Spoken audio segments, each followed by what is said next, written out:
kababayan, ma'am sir. This is Jam the Filipino channel, ang inyong pong lingkod. So today is December 15, 2025. Tayo ngayon nagpupunta dyan yan sa may road to Marulas Valenzuela. At dadalhin po natin yan sa may LRT Monumento Station. Wait lang. Hindi tayo nakahabol.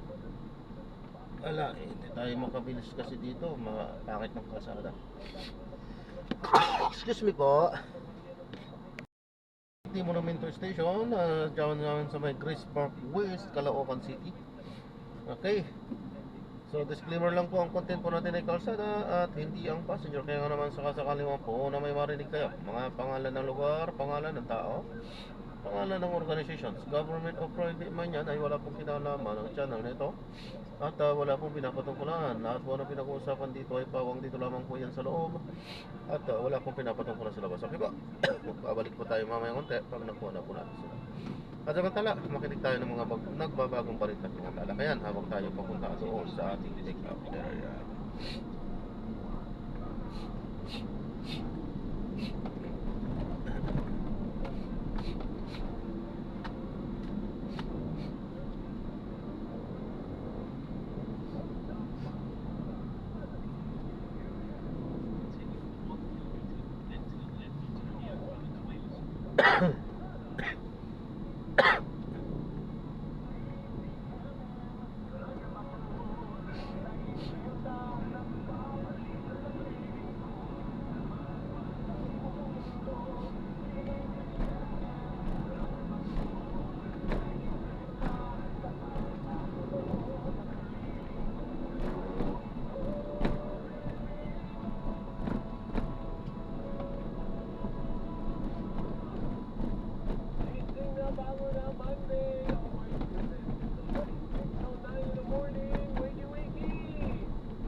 Sa kasagsagan ng Jewish gathering sa Bondi Beach kung saan 16 na tao ang nasawi. Bagong balita! At yan po ang kabuuan ng mga balita. Ako po naman ang inyong lingkod. Wow! Melo del Prado! Panalo!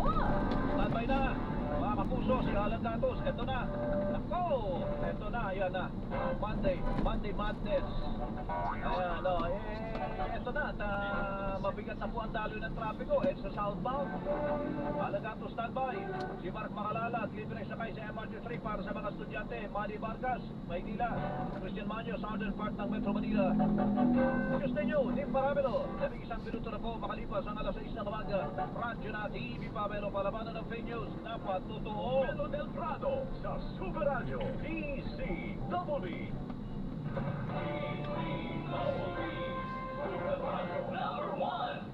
Haggard kakatipid? Try Cream Silk 2-Wash Pack. Nourish your hair with vitamins for just 5 pesos per wash. Based on SRP, afford araw-araw and straighten smooth hair with Cream Silk 2-Wash Pack. Cream Silk. Use Cream Silk Vitamin Boost Conditioner every day. Good morning, my dear plant. Didiligan ko kayo para hindi kayo matuyuan. Hindi! Sorry, hindi kita nakita. Nagdilig ka sa Pinoy.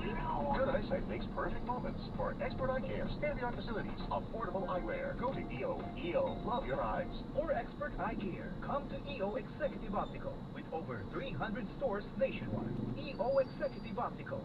Love your eyes. Araw-araw, MX3 para extraordinary. With all of that, nagkaman at nakapito. Original at natural na suplemento. With MX3. With MX3. With MX3. Dito ako bilib. Hello, I'm Cheryl Cote, news anchor and TV host. Sa MX3 Capsule, dito ako bilib. Mahalagang paalala, ang MX3 capsule ay hindi gamot at hindi dapat gamitin panggamot sa anumang uri ng sakit. Holiday season na, puro kain at gala kasama ang mga sinasapuso natin sa buhay. Diyan, mabilis kumalat ang sakit ha, kaya lagi tayong mag-iingat. Mahirap na, lalo kapag ka maplemang ubo. Naku, iyan yung mister ko ngayon, kaya binigyan ko agad ng Somyux Advance. Iwala na talaga ako dito pang tanggal plema. Meron pang zinc na tumutulong lumaban sa virus at bakterya na sanhi ng ubo. Dahil dyan, mabilis ang paggaling. Basta 3 beses uminom sa isang araw, mga 3 to 5 days lang, okay na ulit. Tablet ang pabaon ko kay mister, pero lagi din akong may Somyux Advanced Liquid sa bahay. Kaya mga kapuso, sa maplemang ubo, sa Somyux Advanced lang tayo. Sa siguristang tulad ko, subok at iwala na ako dito. Carbocysteine plus zinc is the generic name of Somyux Advanced. If symptoms persist, consult your doctor. Smells good. Tikman natin. Sarap. Yummy. Everest refrigerators. Love? Ano ever best food mo in the world? Of course, yung ginawa natin together. Everest refrigerators. Keeps food smelling fresh. Everbest from Everest. Everest Appliances. Health, wellness, energy saving. Everbest from Everest. Available in major appliance stores nationwide. Robust Dietary Supplement for Men. Sabi nila, ang unay na lalaki, matibay, magaling, at manigas. Samahan pa ng Robust. Gawa ito sa Epimedium Extra, L-Arginine, Sungkaria, Sinomorium, at GABA with proper diet and exercise. Para makasiguro, pumili sa mga Mercury Drug Stores nationwide. Robust, 75 pesos, SRP per tablet lamang. Robust, para sa mga kalalakihan. Pagin sa inyo ng ATC Healthcare International Corporation, mahalagang paalala, ang Robust ay hindi gamot at hindi dapat gamitin panggamot sa anumang uri ng sakit. Robust para sa mga kalalakihan. Di umaatras sa bawat laban. Ang tubig di ba'y pinakukuluan o binibili pa para iwas sa diarrhea, cholera, typhoid, dysentery at iba pang waterborne disease? Uminom lamang ng malinis na tubig. Para sa malinis na tubig, mag-Aquatabs Water Purification Tablet. Isang tableta para sa 20 liters na tubig. 7 pesos 50 centavos lang ang SRP. Tumawag sa HealthLink 211 Pharma Incorporated 02-858-46904. Mabibili sa Mercury Drug Stores at the Generics Pharmacy nationwide. Proclosan Sodium is the generic name of Aquatabs. If symptoms persist, consult your doctor. Sino dito ang nangangailangan ng haplos? Ito pwedeng i-haplos dito, i-haplos doon. Haplotion. Ang lotion na pwedeng ipahin sa muscles matapos ang maghapong trabaho. May isang kapitong mangosteen at moringa o i-haplotion mo na yan. Ang Haplotion ay available sa Mercury Drug Stores nationwide.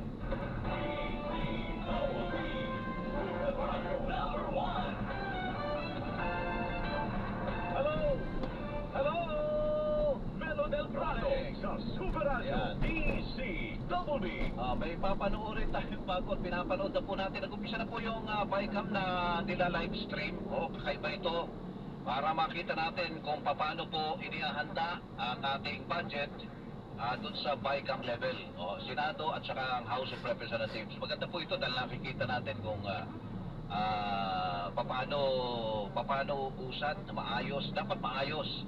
Kasi nag-uusap-usap na po sila yung po mga magkakaibang persyon, magkakaibang provision sa dalawang panig, sa Senado at saka sa House of Representatives ay mapagtutugma-tugma po ito. At so far, ngayon po ang tinatalakay na mainit ay yung tungkol sa farm to market growth at saka yung anong tawag dito, medical assistance for indigent at saka yung MAIF. Tawagin natin MAIF. Ayan, MAIF. Mamaya yan. Medical assistance to indigent and financially incapacitated patients ng Department of Health. Meron na kaagad pong issue sa halip daw na alisin from 42 billion pesos itinaas pa. Diba sabi ng iba nagpo-promote ng political patronage yan kasi yan yung tinatawag na bagong forma ng pork barrel. Health pork barrel ang tawag nila.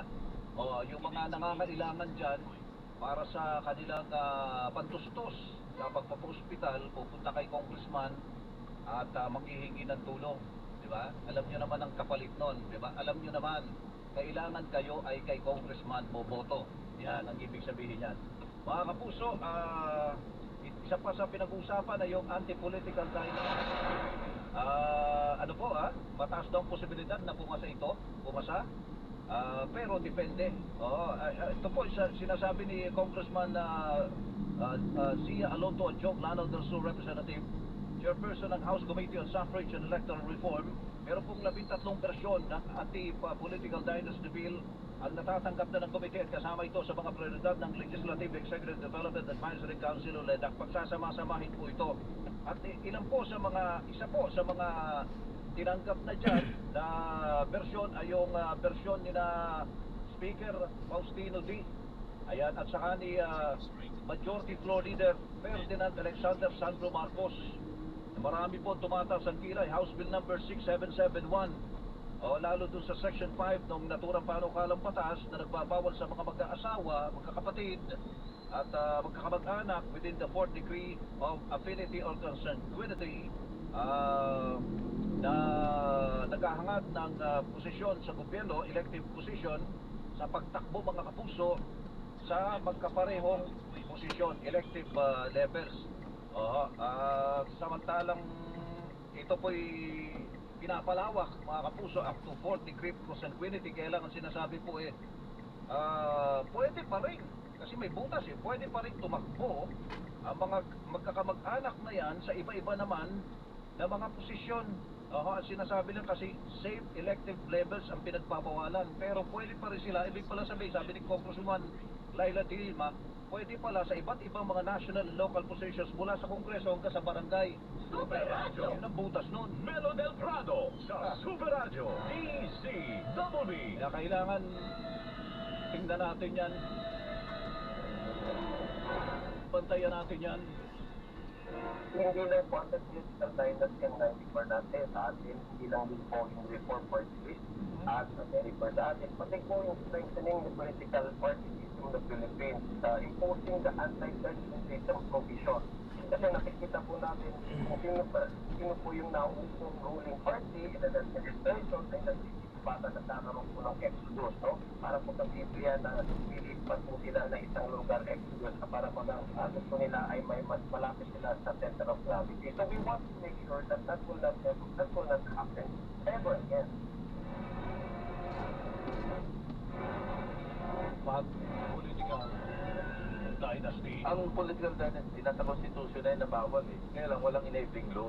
Yun lang naman yun Hindi magawa tayo ng enabling law, paano tayo magbabaylit ng constitution? At sinasabi niya siguro, yung parang pakikialaman mo yung demokrasya. Meron naman sa constitution na sinasabi bawal yung political dynasty, di ba? Pero walang enabling law, magagawa tayo ngayon, magkikita ng enabling law. Sana po sinabi ng constitution na pinapayagan yung political dynasty, walang limit. Yun ang magbabaylit tayo. Mali yung pananaw na with all due respect. Senator Panfilo Lacson, Asilano del Sur Representative Zia Alonto Adjong, Chairperson House Committee on Suffrage and Electoral Reform. Melo del Prado sa Super Radio DZBB. Babalikan natin mga kapuso. Ayan double B tayo, bantay, bycam. Titignan natin dyan. Kasali tayo dyan. Hindi lang tayo basta magbiberon. Pwede tayo magbigay ng mga komento natin. May mga advocacy group mga kapuso, watchdog kung tawagin, na nakatingin ngayon dyan sa ating bycam sa paghahanda po ng ating pambansang budget para hindi na maulit yung mga nangyari noong mga nakalipas sa panahon, kasama itong kasalukuyang budget na tumatakbo ngayon na the most corrupt budget in the world, in the history. Punta tayo sa kalsada mga kapuso at Lunes po ngayon. Dito na tayo. Iniulat ng MRT3 na tinangkilik ng mga pasahero ang kanilang libreng sakay at umabot halos 12,000 na mga pasahero ang nakinabang dito, mga citizen yung kanilang naservisyohan, Melo. At ngayong araw naman, December 15, magpapatuloy pa rin ang libreng sakay at mga estudyante naman ang makikinabang. Kinakailangan lamang magpakita ng school ID o Certificate of Enrollment o kaya naman registration para makapag-avail ng libreng sakay. At nandito nga tayo mismo ngayon sa may platform ng MRT3 kung saan nakikita natin na patuloy din yung pagdating ng mga pasero at tinatangkilik talaga ito.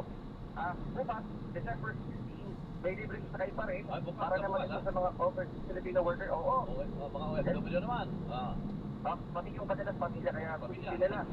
Dahil may mga ano ito, may mga kategorya, pero meron ding mga araw na libreng sakay para sa mga guro at health workers, mga persons with disability, mga lalaking pasahero, mga government employee, mga babaeng pasahero, yung mga solo parents at mga miyembro ng LGBTQIA+. Kaya din para sa mga empleyado ng pribadong sektor, mga kasabahay, uniform personnel, veteran at kanilang pamilya. At sa mismong araw ng Pasko, libre ang sakay sa lahat ng mga pasahero. Pakinggan natin yung tinig ng aking nakapanayang salita.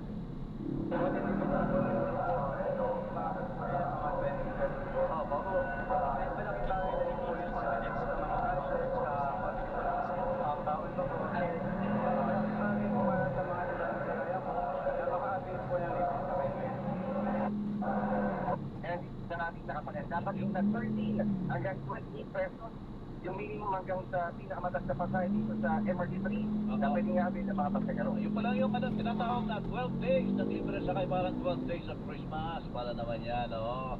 So, ngayon ay, 15 ngayon. Mga estudyante ngayon, mga estudyante. Bukas ay mga OFW, mga teacher ay sa December 17, pati mga health workers, yung mga PWD, at saka mga lalaking pasero, December 18, mga government employees, December 19, sa December 20, mga babaeng pasahero, December 21, mga pamilya kahit ilan ang miyembro pa, December 22, solo parents, saka member ng LGBTQIA+, ayun, December 23, meron pa, private sector employees, mga kasambahay. Pag December 24, mga uniform personnel veterans at kanilang mga pamilya. At December 25, ayun na. Lahat na tayo mga commuter. Yan. That's right. Ibig sabihin, Kuyang Melo, pwede kang umulit dyan, ha? Halimbawa, lalaki ka. Tapos, pasok ka rin sa uniform personnel. So, 2 beses na yun. Tapos, pagdating ng Pasko, 3.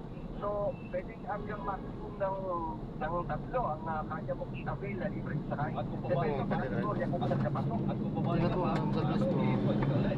December 20. pwede ka ulit. Oo. Kaya, samantalahin ang libre sakay. Ito, hindi lang sa MRT3, ha? Pati sa LRT1 at LRT Line 2. Lahat pala ng ating LRT1 at 2 at saka MRT3 pala. Sa tunay, Kuya Melo. Bawi naman tayo, paldo tayo ngayon. Ayan, so na-drop na natin sila. So maraming salamat po sa panonood. Hanggang sa muli, ingat. God bless. Paalam po muna pansamantala. At tayo ay gagawa na ng ibang video sa ating susunod na mission. Paalam po. Ayan naman. Double B. Bawi naman tayo. Kinabag naman tayo.